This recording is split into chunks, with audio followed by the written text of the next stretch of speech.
guys, welcome back to the channel. I hope that you had an absolutely incredible holiday season. As you can see, I'm still enjoying the festivities over here. As many of you know, it's approaching my move out day of this apartment, which is crazy. So I've just left my Christmas stuff up until I actually start packing, which honestly is right after I film this intro, so that's lovely. More about that in next week's video. I also have a giveaway in today's video, which is so exciting. I'll talk about that in just a minute here, but today's video is cram-packed with 23 of my favorite DIY projects that I think you guys should recreate in the year of 2023. If you are on the urge to DIY, if you need something to freshen up your space, you need a gift for somebody, whatever it might be, really feel like one of these projects can be a great kind of starting point, or maybe start off your year with one of these DIY projects. Sometimes I create these projects and they just get buried within YouTube, and sometimes I like to just go back and touch on them again, and I'm going to be redoing all the voiceovers, editing them up new again as well, so that kind of feels like fresh new content for you guys. I do have a couple newer ones in here as well, but 23 incredible projects. I am so excited for you guys to check these out,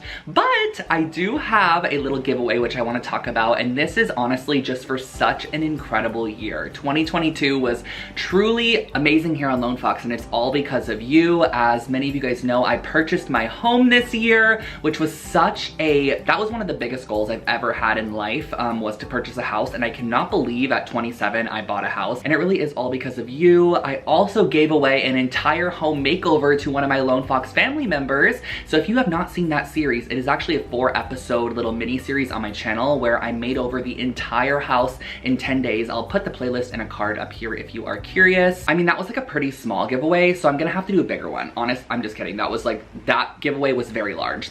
I don't know if I'll be giving away things like that as often, but I do have something really fun for you guys today. I am going to be giving away a frame Samsung TV with the frame around it.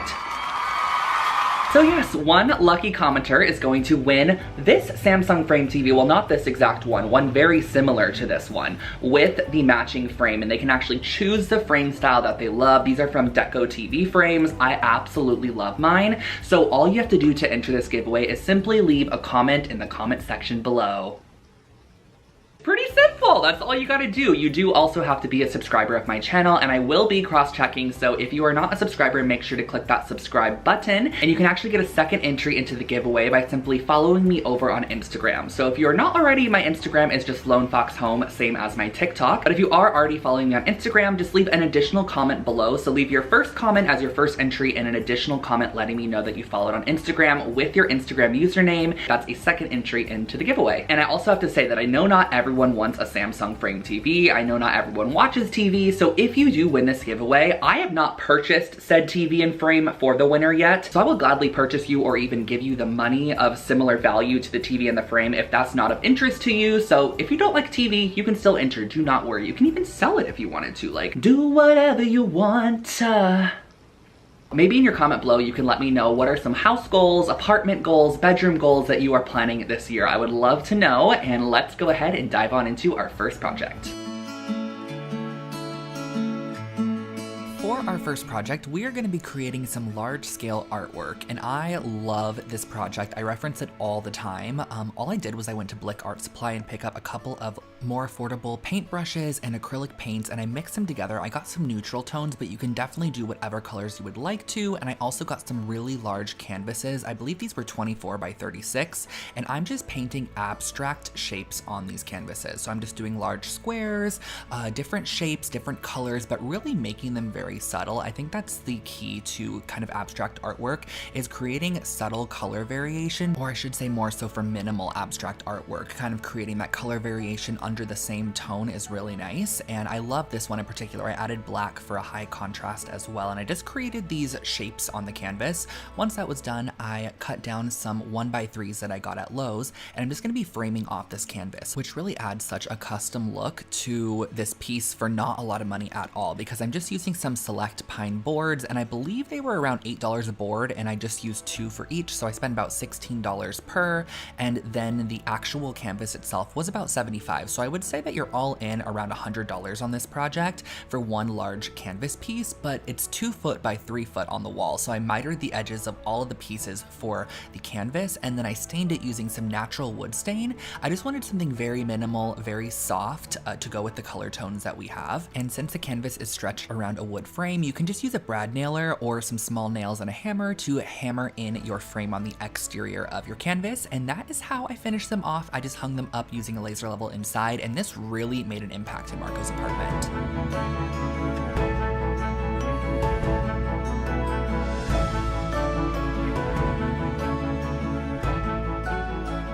This next project has to be one of my favorite projects of the year, in the top 3 for sure. I actually found this chair base at a thrift store and it was like, I think $25. So I ended up removing the bottom of the chair base and I fixed it up with a little bit of wood glue. I just love the rounded kind of spindle bobbin look. This is actually called a Jenny Lind style chair if you were curious, so if you wanted to search that, it's L-I-N-D. I gave it a wipe down as well, and then I went in with my universal bonding primer, which is great because this actually etches into the surface a bit, so it creates a really great adhesion for your paint to go on top of. So I sprayed that on, and then I'm using a high shine enamel spray paint in black, and I just love an enamel spray paint on something that has detail like this. I just knew with a high shine finish that the balls would catch the light and then they would just have such a unique glow to them. So I used a high shine, and then I actually picked up this upholstery fabric at the fabric store, and it's kind of like a men's suiting look. I love it, and it's in this amber color with this red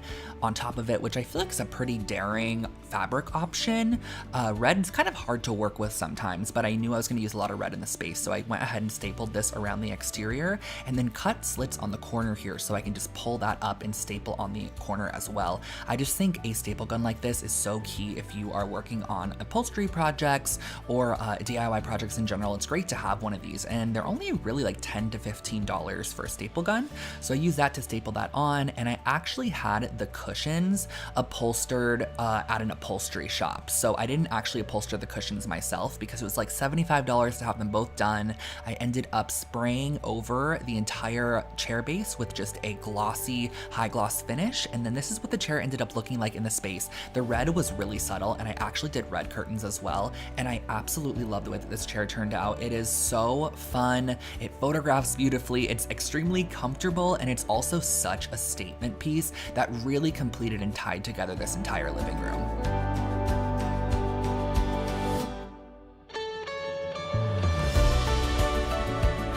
Here is an incredible project that you can recreate for like $40, and it is such a cool record player. So I picked up this pressed plywood, which is actually the most affordable. This is like the pressed that no one really wants to work with, but I loved the kind of brick pattern of the wood. I think it's really interesting. So I actually got 3 of the same size, and I'm going to be cutting down one of them into thirds. So whatever yours is, just cut it down into thirds. Mine happened to be 15 inches. So I'm cutting these down to 15-inch sections, and you're gonna end up with 3 of those, which are going to be the kind of center pieces that connect up our entire media console. And here I'm trying to figure out how far in I want my record shelf, and I actually realized I wanted it about 9 inches in. So what I'm going to be doing is cutting 9 inches off of one piece of our wood. So one of the full pieces that we still have remaining, we're going to cut 9 inches off. So we're just going to be left with one actual full piece, which is going to be that bottom there. And then 2 of those 15-inch panels are going to be on the sides. So I'm actually using my brad nailer just to hold it together, which makes it so much easier to drill. So I just added a couple brad nails on either side so it wasn't wobbling around, and then I used a drill to drill through some pilot holes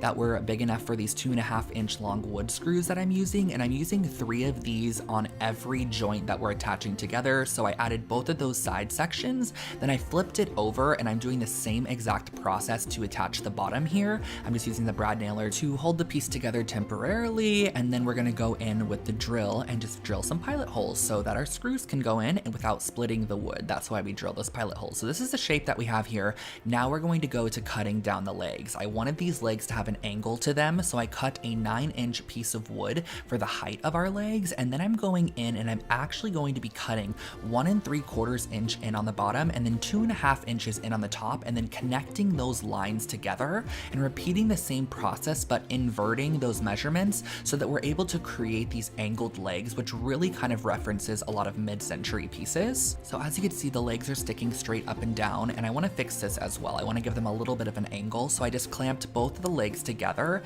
and then I'm using a ruler, and starting at the corner of the leg, I'm going to draw out to about 1/2 of an inch there. You can kind of see that triangle I'm going to be cutting off, and I'm just going to be cutting that off with a circular saw, then using some of these L brackets to attach the piece. So I didn't have a pocket hole jig at this time, so I was just using a 90-degree L bracket and some screws, so I just drilled those into the legs, which are totally fine because my friend Lewis actually still owns this piece. I gave it to him after I completed it, and it's in his entryway of his apartment. It looks incredible every time I go over there.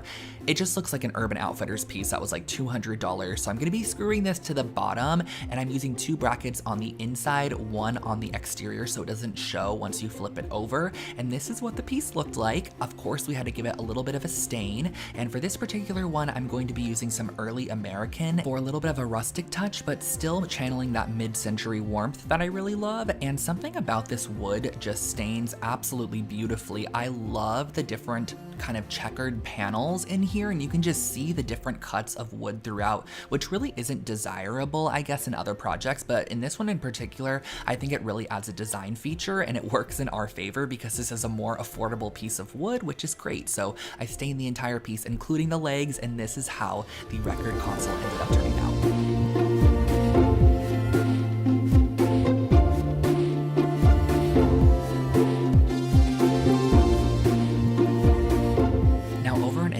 This project was probably my biggest hit of the entire year, and I love this one. I mean, a lot of you guys loved it as well when I shared it here on YouTube. I actually used one of these IKEA side tables, and I took the top off of the side table and put it on the bottom because we're going to be turning this into a really cute little cat bed or like a small dog bed. So I picked up a roll of 24-inch wide cane rattan from the local cane and basket supply shop in Los Angeles.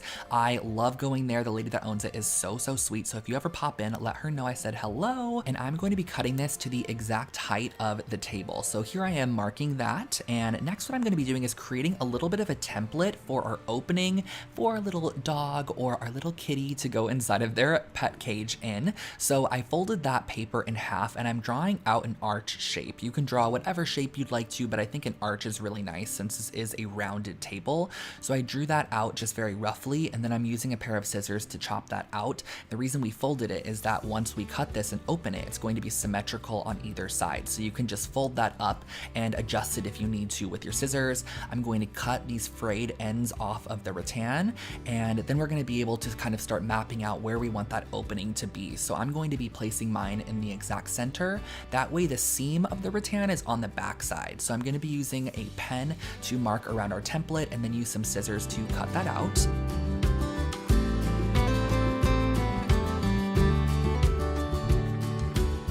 Was cut, I was thinking about using this piece of reed spline to glue around the actual arch shape until I freaking broke it, which wasn't planned. I started bending this and it ended up essentially snapping right there. So I decided to go an alternate route and just use some macrame cord, and I just did 3 pieces of it together. I just wanted to finish off this edge here, and it also is a little sharp, the rattan, so just make sure to get some of that hot glue on that edge so it just kind of softens it a bit. So I glued that all the way around the exterior of our opening, and then we can kind of work on the top here. So as you could see, this top that I picked up at Lowe's is not the exact size. It's like a 1/4 inch too large. So I'm gonna give this a really custom look and figure out where we're going to need to Dremel out just these little slots for the top of this table to insert. And I love how this is originally a tray table because it holds a tray, and now it's gonna be holding this piece of wood and almost really look intentionally like it was designed as a piece of pet furniture.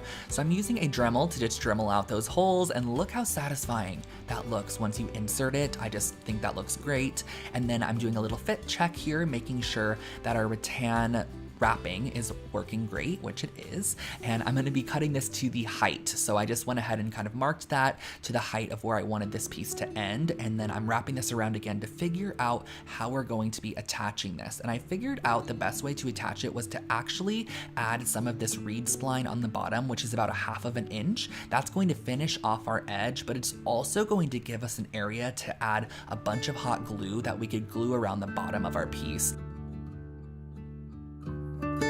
kind of see here with the hot glue gun that you can just add it on the backside, and then that piece of wood that we added on the front, which is really flexible, is just covering that up. So it gives us an area to glue it to the tray on the bottom.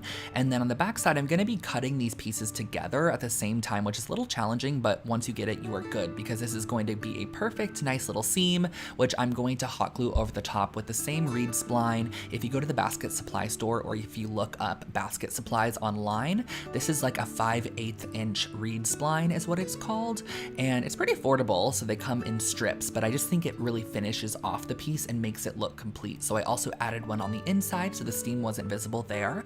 And of course, in the end, we needed to do a polyacrylic coat. You could stain this if you want to, but I just ended up doing just kind of like a clear top coat over this piece, and that is how I finished off this little pet bed. And on the inside, I popped in some boucle fabric for our little pet to sleep on.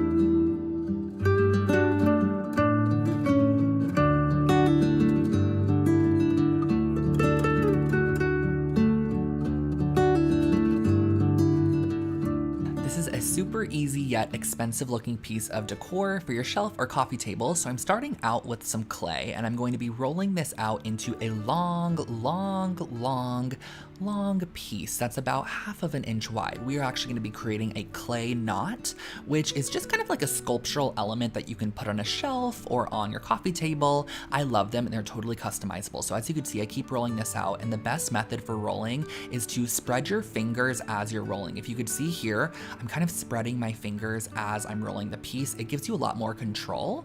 And once you have your piece probably around 24 to 30 inches in length, I'm going to fold it in half, and we are going to be tying this in a simple little knot. So just very kind of delicately forming this into a knot shape, and the weight and kind of the movement of the clay really creates such an organic looking knot once you get it tied as well. Like, how great does that look? So you don't even have to maneuver it that much. I cut off the ends to create the kind of finish I wanted it to look like, smoothed it out, and then I'm popping this in the oven for about 30 minutes until it's complete and hardened. So once I brought this out, I'm giving it a coat of a terracotta spray paint, which also was a huge hit. We love the terracotta spray paint over here on Lone Fox. Really creates kind of a rustic look with just a can of spray paint, which is crazy. And it dries so just kind of rusty in the perfect shade of terracotta.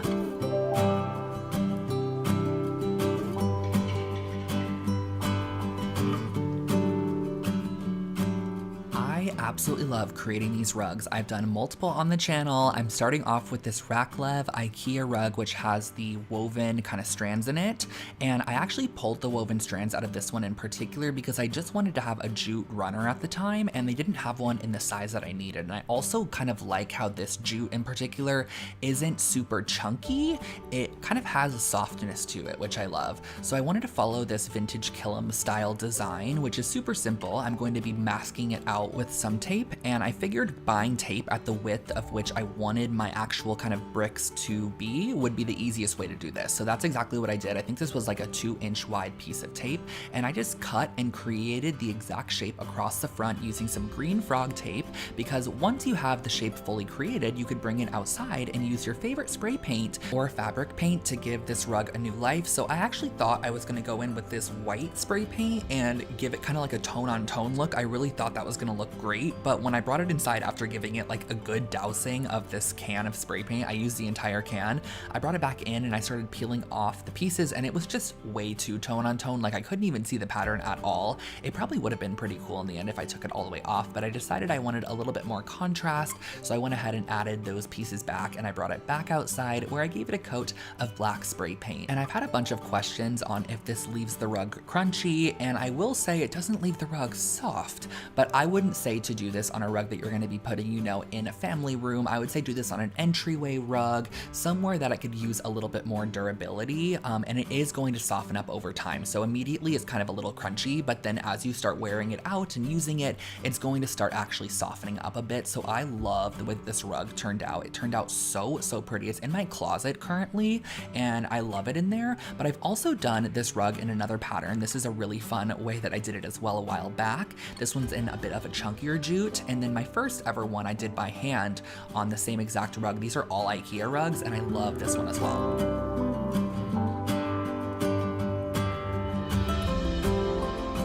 These mid-century style wooden plant stands, but the price points are always astronomical and we can create our own for so much cheaper. So we're gonna be cutting 4 pieces of select pine down to 20 inches and 2 pieces down to 7 inches. And this entire plant stand cost me around $12 to create, which is crazy, and it only took me like 30 minutes.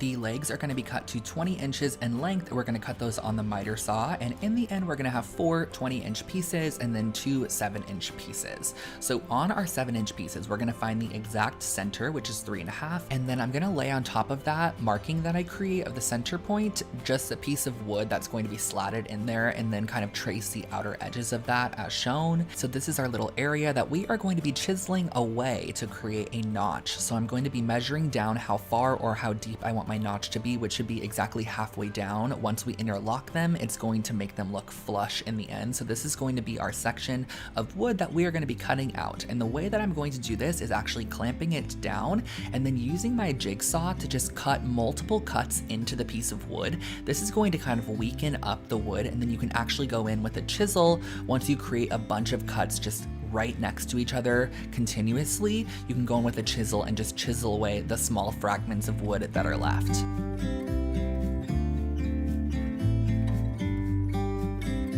I used a hammer at first to get the larger chunks out, just like that, and then I went in with a chisel and I just chiseled out the excess and just made sure that it was nice and flush on the inside.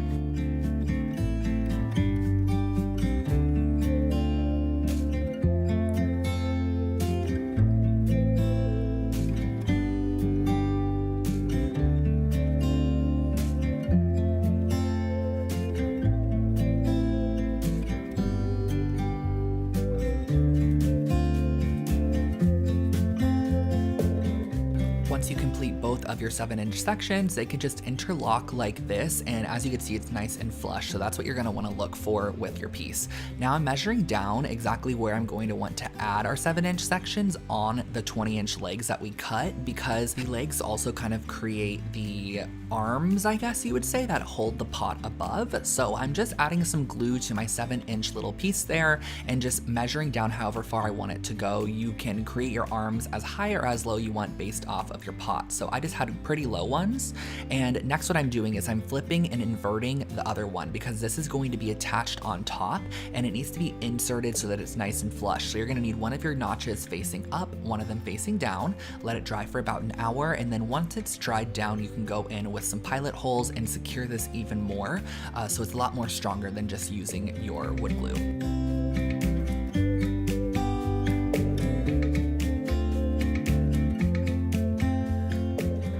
How nice that interlocks. And the kind of fun thing about this too is that if you needed to store this for any reason, it stores fully flat, and then you can connect it up together when you actually want to use it. So on the sides where I put those screws in, I'm just kind of covering up those screws with a little bit of wood filler, and then I'm finishing it off with a little bit of a golden pecan stain to give it that mid-century kind of look. So just going around, giving that a double staining. I did one coat, let it dry for about 15 minutes, and then did an additional coat on the entire piece. And that is how I finished off this plant stand.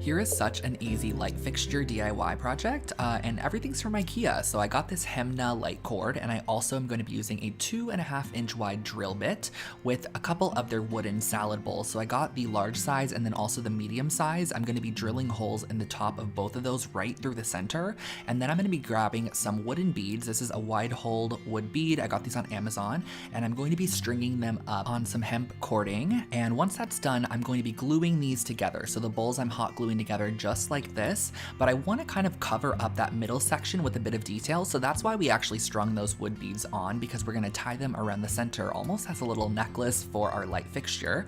Now what I'm doing next is I'm going to be wrapping the cord of our entire pendant light with a little bit of that hemp. It's really going to increase the vibes. If you don't want to do this, it's totally an optional step, but I just personally feel like it makes the piece look a lot more expensive and like it's from like Crate and Barrel or a place like that. So I'm popping this in with some some hot glue, just making sure it's nice and secure. And then the little piece that goes on the inside, which you would normally screw on, but in this case, the bowls were too thick, so I couldn't really screw it on. I just glued it on so that it had a finished look, popped a light bulb in, and that is this light fixture.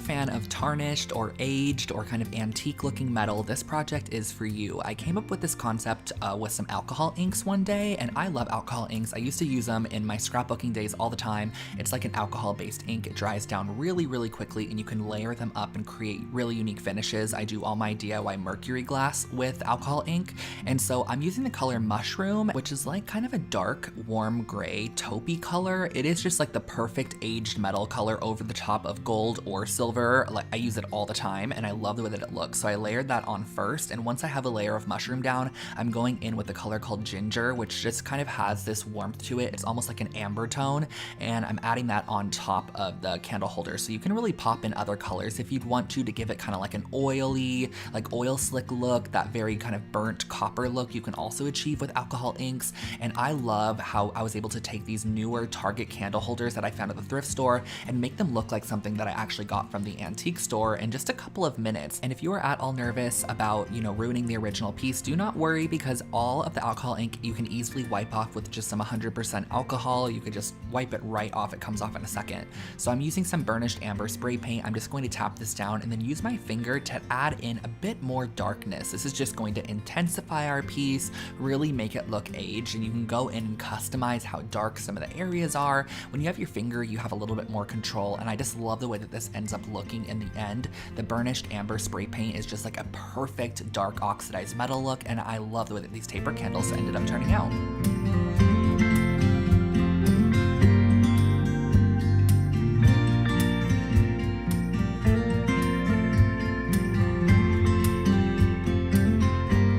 Swear to you, this is the most forgiving and simple woodworking project ever, but it's a full-on bookcase, and it's actually a really cute, interesting bookcase. So these are the dimensions that you're going to need to cut your wood down to. If you'd like to screenshot this, I do suggest you do so, because we are going to be using 3 2-inch by 10-inch pieces of wood that are 8 foot long. Now this is 2 inches wide, or 2 inches deep by 10 inches wide, and we're going to be cutting our frame of the bookcase first, which will be made up of 2 48-inch long pieces and then 2 30-inch long pieces. Now, because my miter saw is only like an 8-inch blade, I actually had to cut this and then flip it and then cut the other side as well to get it to go all the way through. So once that was through and I had all of my pieces of wood cut, we could then assemble the frame of our bookcase. So this is really simple, you guys. I promise you, it's not hard. You can also use a circular saw or whatever you have to cut this wood.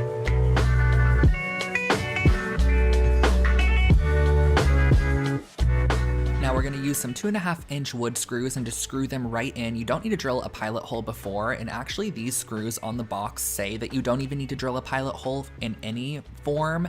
However, that is not true, because I've split lots of wood by not drilling pilot holes. You have to sometimes, but this wood's really thick, so you don't need to. I added 3 screws on either side to create this frame, and now we're going to create the inside shelving to create the bookcase. So I'm going to be cutting down 4 13-inch pieces and 2 10-inch pieces, because these are going to create these little cubbies that we're going to be putting in our bookcase. So the top and bottom are going to be the 13 inches, and then the side is going to be the 10-inch piece. So you're going to assemble it with 3 more of your wood screws, just the same way we assembled the frame.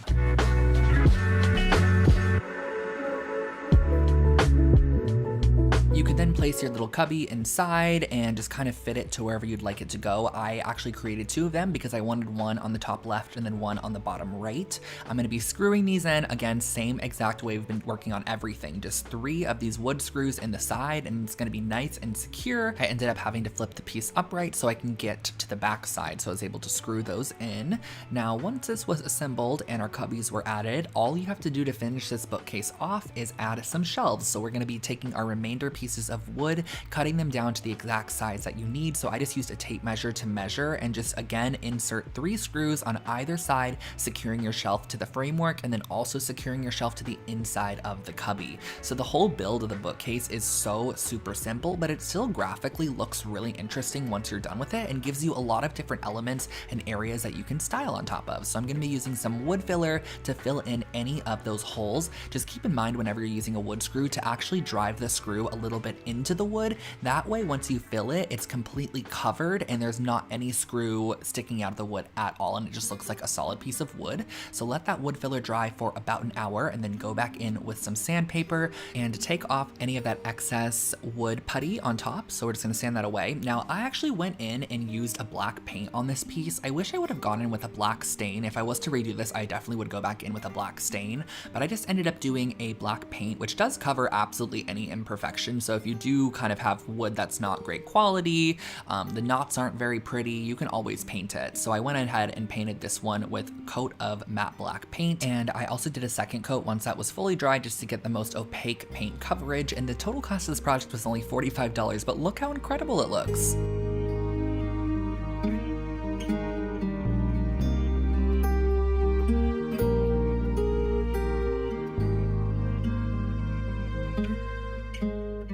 I absolutely love this blanket project so much. I used a super affordable Ingren blanket from IKEA, and I'm actually gonna be cutting down some paper into some squares. I'm sure a lot of you guys saw that checkerboard was really a trending and hot pattern. I still think it's like a great pattern. I absolutely love graphic and linear patterns, so checkerboard, like brick pattern, anything like that is always appealing to me. So I cut down a bunch of 4¼ by 4¼ inch squares of paper. This allows you to get a bunch out of an 8½ by 11 as well. That's why we're doing 4¼ So once those are all cut out, I'm going to be laying them in a checkerboard pattern across the front of our blanket. So I just lay that on the floor, and I'm going to be placing these all the way across the entire front, creating a checkerboard. It does not have to be perfect at all. I swear to you, once you spray this and you kind of see the pattern in the end, you cannot tell any of your mistakes at all. Like, it's really so linear and so graphic that you cannot tell. So I'm popping these all over the entire front of our blanket, and I'm going to be using these little mosaic tiles just as little weights on top of each of our piece of paper, because the aerosol from the spray paint can would just blow these papers all over the place. So these are just little placeholders to make sure that they stay down, but you can use whatever you'd like. Now I'm using the Tulip color shot. I got this at Joann's Fabric in the color coffee,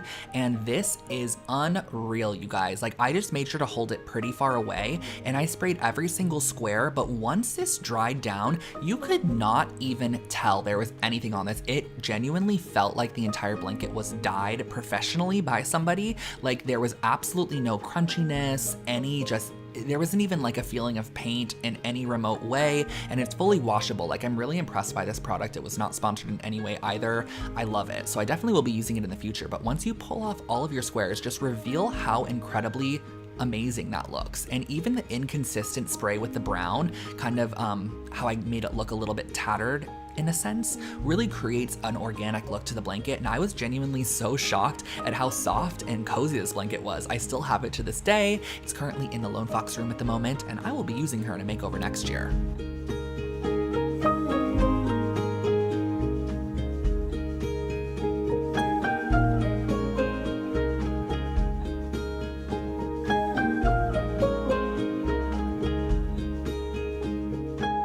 Look of French wall molding, it is a lot more achievable than you think. If you've never heard of miter shears, this is actually part of a breakfast nook makeover that I did this year, and I just loved how easy this was to create. So these miter shears actually allow you to cut down trim that is on the smaller side. So anything that you would use for like wall molding, you can cut it almost as if you're using scissors. It is absolutely crazy, creates that mitered edge for you. And then I just went in with a brad nailer to attach that onto my walls, and I really didn't have to do too much measuring for this. I guess in my particular case on this wall, the windows really kind of created the placement for me. So I was only able to actually add molding around where the windows weren't. So I added a large square in the center of both of the windows, made sure to miter those top corners as well, attach that to the wall. I feel like a lot of people find this to be a little challenging, or they think of it as a little challenging, but it's actually a very inexpensive way to add such a luxury look to your home or your apartment. I consider this almost rental friendly because brad nails are very, very tiny. They create the smallest hole, and I use like one per piece, I swear. And you could use one per piece. You know, if it's a rental and you wanted to make sure of it, you can use one brad nail. It's gonna hold it there as long as no one's freaking like ripping it off the wall. You are totally fine. So I added these pieces to the bottom as well to just kind of finish off the look, painted it all up. And once you have this fully painted, it creates such a seamless look in your home, and I love the way that it turned out.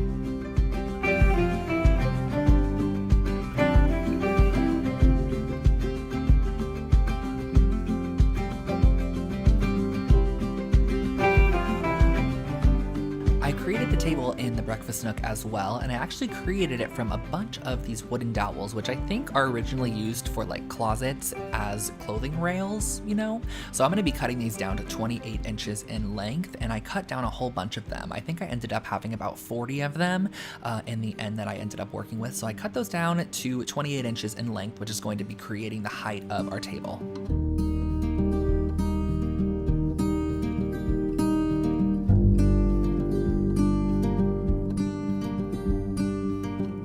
I also cut down a scrap piece of 2x4 to 28 inches in length as well, because that's going to be the kind of center support beam that we're going to be using to attach these wooden rounds to. So I just got this 12-inch wooden round, and I'm going to be attaching our 2x4 in the center of both of those.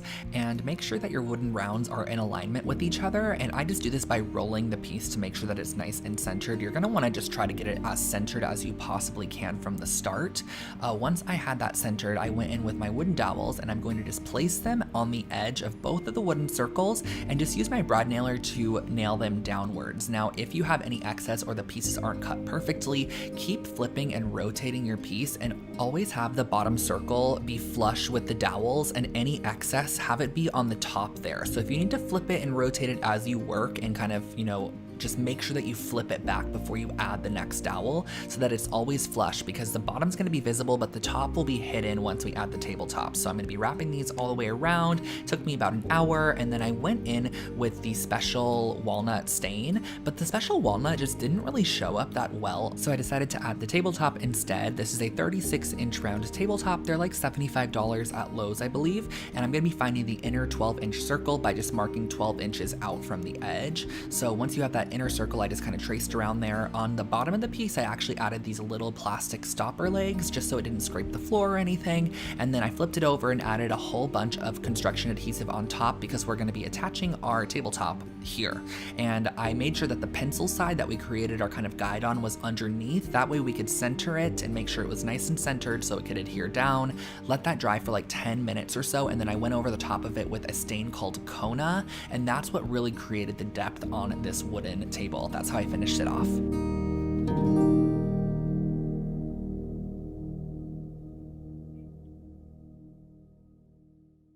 This white oak painting technique is unreal. Like, I could not believe how incredible this looked in the end. So I actually got this small little cart. I wanted to create an art cart, or like a little like storage caddy for in my craft room for when I had my craft tools by me. So I gave this piece an entire coat of the Zinsser primer to start. Now, I believe this was actually painted wood. Like, it was painted to look like wood to start, which is exactly what we are doing, yes, but our finish is going to look quite a bit nicer, a lovely white oak finish. So once this primer dries down, I'm going to give it a coat of Bear's Rugged Tan paint, and I did this in a satin finish. I think a satin finish is nice because it actually allows the next product that we're going to be using to glide on really nicely.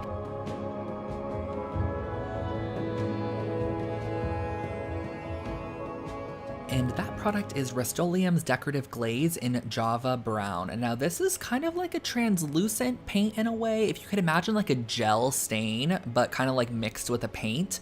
I'm applying this with one of these coarse chip brushes. These are just really the more affordable brushes that you get at the hardware store, just to get the color on there to start. So I'm just applying this so I can kind of gauge how much color is actually going on and how much product I'm applying to the front of my cabinet door. But then I'm gonna go in with a stain brush. This is actually the brush I use to lime wash with, and I've had this brush forever. I still use it. I'm going in and I'm going to start working the product into the paint, and look how quickly it turns into a freaking wood grain. This take me like, I don't know, a minute of back and forth, you know, swipes and motions to create this. I also went in with a broom to create even more coarser grain in the wood. You can really go in with anything that will add texture. You could probably use a fork, but anything with organic, inconsistent texture is exactly what you're looking for. So a paintbrush and like a broom is perfect. I got that hand broom actually at Lowe's for $5 in the painting section. And I did this on the entire piece, painting the front, the back, the top, absolutely every facet of it, and turned it into a lovely little white oak art cart.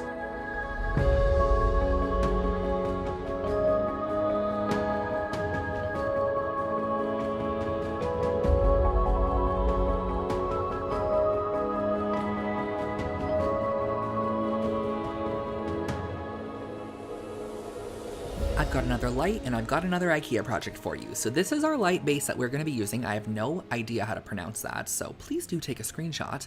I am then going to be using some air dry clay that I got at Joann's, and I'm just going to be using this to create a new structure on this light fixture. Now I do know that IKEA also sells this in a table lamp form, and they also sell it in a floor lamp form, so you can do this same exact technique and create the most unique table lamp and floor lamp. Like if you interpret it in the same exact way, it would just be inverted essentially. It looks great. So I'm going to be piling on a bunch of this air dry clay onto our first light bulb area. So there are 3 little arms that kind of come off of this pendant, and I want to create these very like postmodern kind of cone party hat-esque looking pieces, and we're going to be connecting this up with clay throughout the entire light so it looks like it's fully formed out of ceramic once you're done. So I'm just mending and kind of getting the bulk of our clay on, then I'm going through with my fingers and kind of sculpting this into the shape that I want to. You can use whatever you need to kind of get it how you want it to look in the end, and I'm also going to be wrapping clay around the arms as well.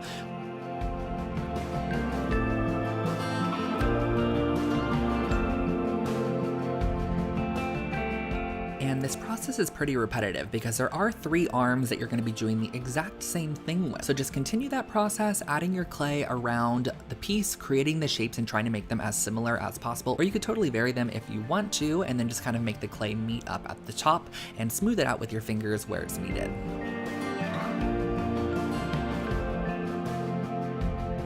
I ended up using a dowel across my picture rail molding in the living room and hanging this up so that it can dry down for 48 hours or until the piece is pretty light in color. You can tell once it's hardened down.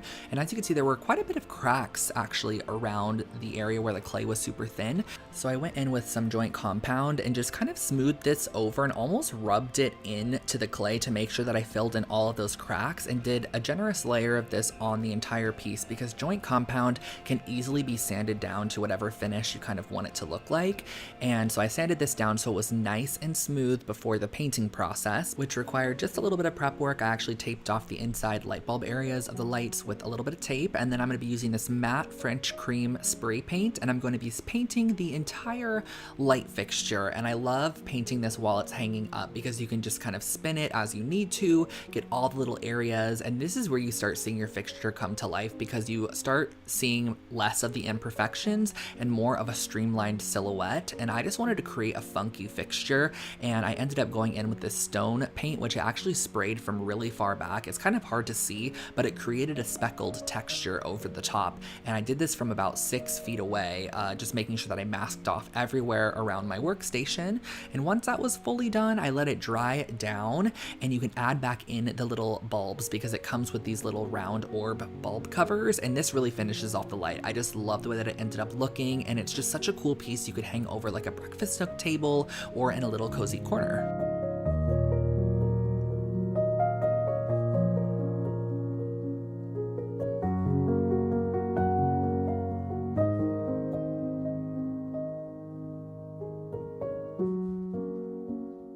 This one's an oldie, but definitely a goodie. One of my favorite art projects that I've actually done on the channel, and I actually got some filming paper to start, and I traced out the template that was on the inside of the frame, so I knew how much of the paper I needed. But I would definitely suggest just investing in like a $2 or $3 piece of watercolor paper. It'll make your life much easier.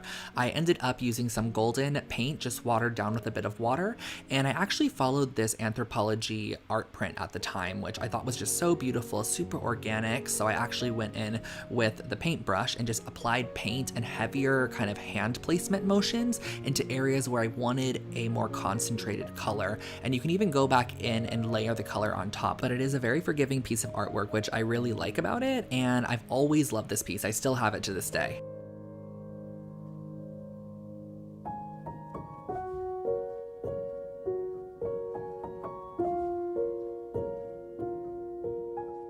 Here's a really, really great project on how to turn vintage or thrifted glassware into vintage or antique looking pottery. So this actually was from IKEA, and I'm going to be using the Ben Zinzer primer. This is the 123 primer, shellac.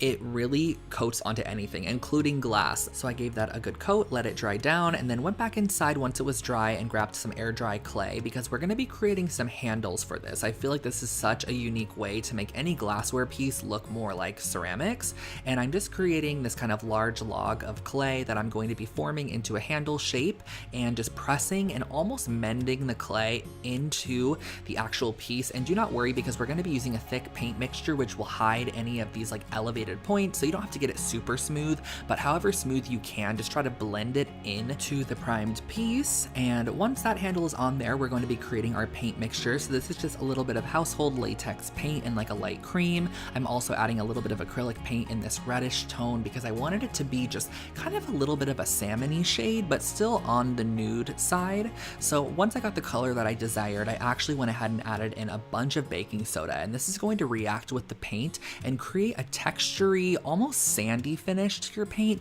which is great for that faux ceramic look. So this is going to look like a matte piece of pottery in the end. So I painted this on the entire outside, covering up the handles, and you can really glob the paint on around those elevated points. Like if your handles aren't fully blended into the piece, you could just kind of add some extra paint on there and it will dry down and look pretty good. So as you can see here, those handles actually kind of look like they were on here originally, which is great. So I'm going in with a heat gun and just drying that down. Now I'm going back in and applying a little bit more texture by kind of inorganically just patting the top of it. This gives a little bit of a rougher texture, but here is where we're going to add that very vintage and antique look. And believe it or not, that is achieved with mud. So I went outside to my front yard, got a bunch of dirt in a cup, mixed it up with some water, created this mud material that I'm going to be putting on the piece. And I'm using a heat gun, which you don't have to use this. I also love doing these kinds of projects outside in the sun because the mud actually dries really, really quick. So you can kind of start seeing the distressing that's happening, but you are going to layer this up. And as you layer it, it's actually going to remove some of the mud underneath because the water is just going to kind of re-wet that soil. And you're just going to keep layering this up. Add as much mud as you would like to. You can also use like a paper towel and rub and scuff off the mud in the end, or like any of the extra kind of chunkier pieces of dirt. You're just gonna want to brush that off with like a brush or a paper towel, and this is your finished piece.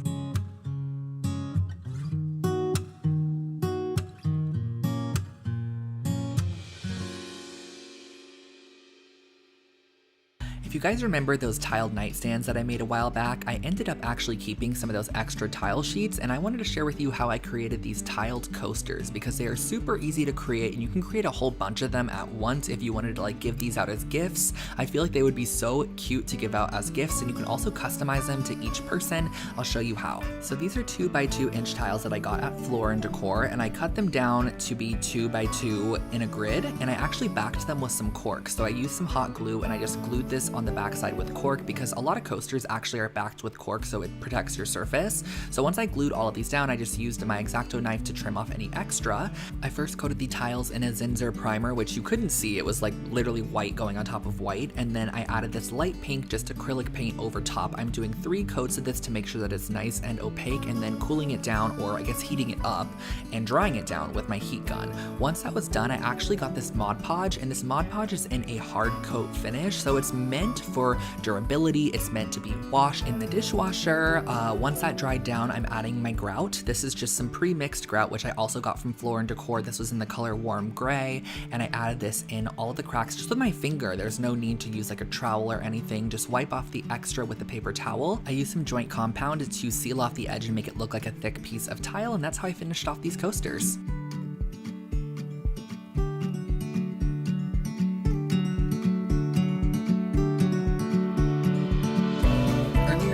When I was using the alcohol inks, how I actually create a bunch of mercury glass with alcohol inks. So let me share with you exactly how I do that. So I found this frame at the thrift store and I didn't really know what I wanted to put in it. So I was like, why don't I turn it into a cool antique looking mirror? So I popped out the glass insert and I'm going to be cleaning that just with some glass cleaner to get it nice and as clean as possible. Now, something I will say is this glass was very like murky. It still had like a film over the top of it. So I'm going to be using this Looking Glass spray paint, and I applied a bunch of coats of this. I did coat 1, then I did coat 2, and then I did coat 3. And how this is supposed to work is you're supposed to flip it back over, and the other side is then supposed to be a reflective mirror. But I think because the glass was murky, it wasn't totally reflective, but I was fine with that. So I just ended up using my alcohol inks to still give this a distressed look. I feel like a lot of older distressed mirrors that you see anyways, you can't really see yourself in. So I decided, you know what, we're going to just keep this solely as decorative and not functional. So I added a couple drops of mushroom alcohol ink directly on top. The great thing about alcohol ink is it actually is always reactive with itself, so when you drop it on, or if you need to remove any of it, you can just use plain alcohol to remove any alcohol, so you can always start over if you didn't get like the desired look you're going for. But I did go in and add some caramel color and then some ginger colored alcohol ink because I really love the added warmth in the mercury glass. I feel like it just makes it look like a little bit more expensive almost and a little bit more aged. So this is how it ends up looking. It's almost like a double glass look. I think it's so amazing. So I popped this back in that vintage frame that it was originally in, and now it's a great piece of wall decor.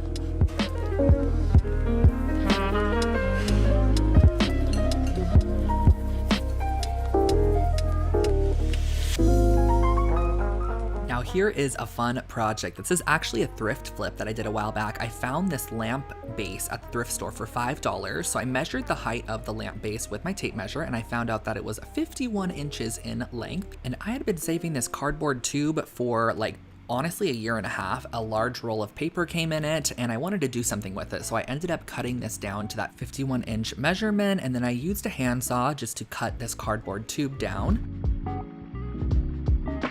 Once that was cut down, I popped it on top, and as you could see, this is how it was looking. So I wanted to wrap our cardboard tube in some material, and I knew pole wrap would be the perfect material for that.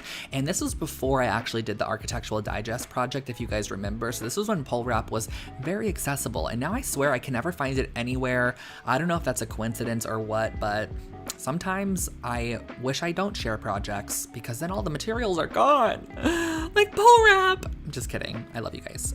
So I cut this down to size and used some espresso wood finish to give it more of like a walnut wood look in the end. And I feel like a lamp like this, if you were to actually find like a pleated wood lamp in this fashion, would actually go for quite a bit, or a slatted wood lamp. And I love pole wrap because it's consistent with the grain. It's like one piece of wood that's consistent, so the grain actually flows throughout. I feel like it looks really expensive in the end. So I just gave this a coat of that espresso stain, went in with a paintbrush, gave it a second coat, and once that was dried down, I was able to use my hot glue gun to just add a bead of hot glue and start actually adhering this on. The backside of the pole wrap is actually kind of like a cardboardy paper in a sense, so they bond really nicely to each other with the hot glue. So I just wrapped this all the way around, made sure that I had a nice seamless finish and it was tightly rolled as I was doing it. I actually sprayed the base this hammered black spray paint because I wanted it to just have kind of like a nice elevated look, and this was kind of an afterthought, so I didn't have many spray paints on hand, and I felt like this was the best option to go with the walnut wood. So I added a bead of glue around that, which we're going to then invert and place right on top of the base there. And I love the way that that metal looks with the walnut wood. I popped the shade right on top, added the light bulb in, and that finished off our floor lamp.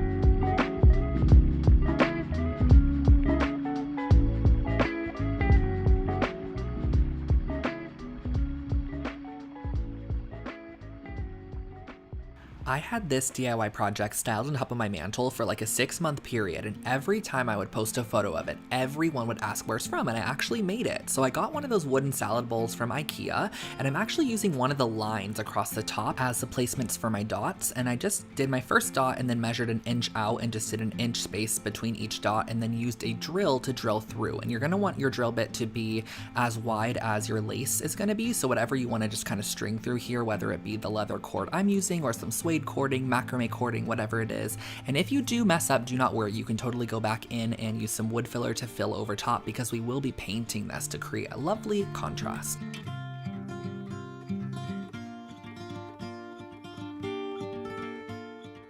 Over the top of this bowl, I'm going to be using this satin black spray paint, and I'm just doing 2 coats of this so it's nice and opaque. Picked up some suede cording at Joann's, which is a great idea to use your 40% off coupon on that item because it's a little bit expensive, but the suede cording really elevates this bowl and makes it look just a lot more expensive. I love how it added this interest to the end and makes it more of like a decorative styling bowl, more as a serving salad bowl as it was before. So I laced that all the way up, going around the bowl entirely, and once I reached back to the start, I just tied a double knot on the inside there. You could snip off those strands and that finishes off your decorative bowl.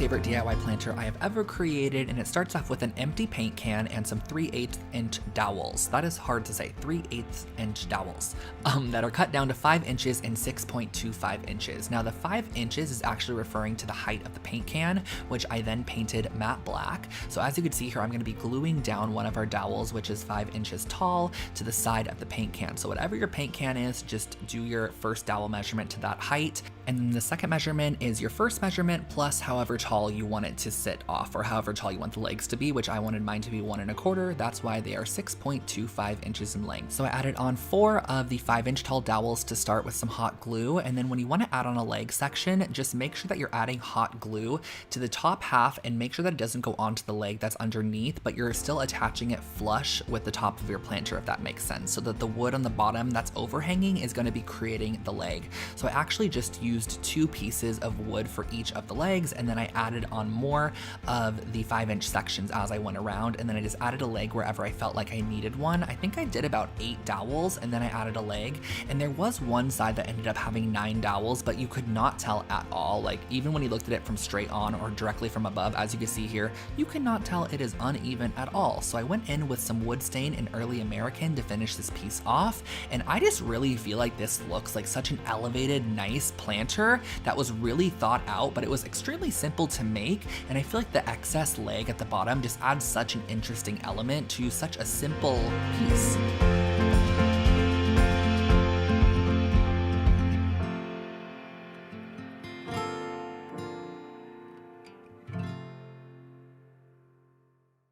And our last project is a little more tedious, but this is still so cute and it's fully customizable as well. So I'm going to share with you guys how I ended up removing this canvas from the frame. So this is just a plain kind of artist canvas. I removed the actual canvas, so we just had the wood, and I'm going to be using some of this monk's cloth material, which is perfect for punch needle. So I'm going to be using my staple gun to staple this on the back side.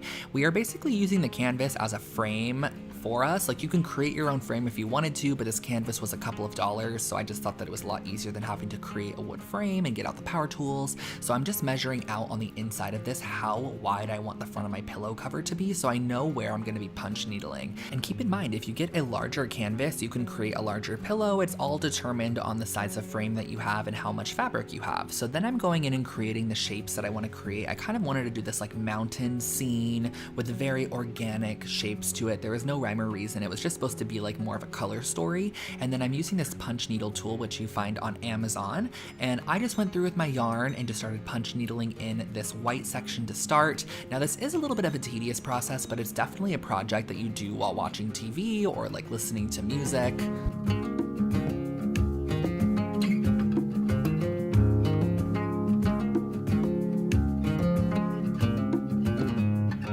So I finished up with the white color, and now I'm going to be going in with this softer sage green, and I'm just doing really soft kind of earthy neutral tones for this pillow project, and I'm going to be adding this green tone to the top left corner.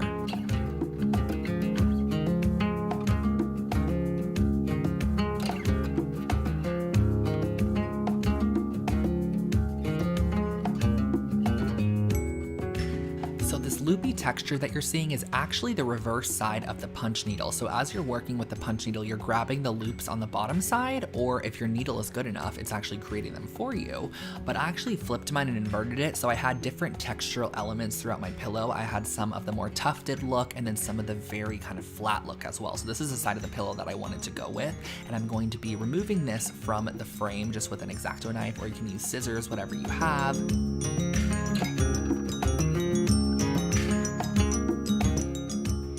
Using some fusible interfacing to put on the wrong side. So whatever side you want to have on the outside of your pillow, make sure that's not getting the fusible interfacing. The opposite side of that is going to be ironed with fusible interfacing. This is actually going to hold all that yarn together and make sure that none of it pulls. You're going to then remove any of that extra interfacing, and we're going to be cutting another piece for the backer of our pillows. This is going to be the fabric that we use on the back side, cutting that to the same exact size, and then we're going to be sewing this up. So I pinned these right sides together, and then I pulled out my sewing machine and did a simple straight stitch around the entire exterior of the pillow.